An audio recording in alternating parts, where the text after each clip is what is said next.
Azaroak 30ko greba oso garrantzitsua da, gaur egungo sistema zaintzarako oso prekarizatua dagoelako eta feminizatuta dagoelako. Zaintza guztiontzako izateko, jauzin bako esan behar hori guztiongan eta hori ointze bertan ez da holan, eta hori aldarrikatzeko gauza hemen,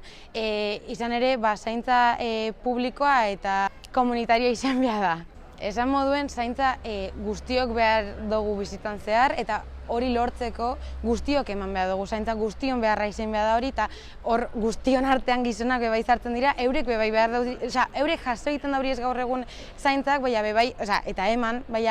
guztion lan izan behar da konstante moduan, eta holan lortu ahalko geunke guztiok eukitea behar dugu zen beharrak zaindut eta holan. Greba hau deitzen dugun arren eta askok privilegio hori dekogun arren grebara joateko, beste askok zaintza egin badaurie, zaintza beharrezkoa dalako, eta minimo batzuk eta egin badirelako egunerokotasunan, eta pertsona horiek hori minimo horiek bete behar dauriezenak ezingo dira etorri grebara, baina grebarekin ados egon daitez, eta beharrezkoa da egote, eta hori erakusteko bezoko laraina proposatu inda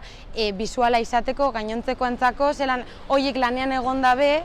greban egon gureko zaurien eta ezin direla egon bertan zaintza egin badaurielako.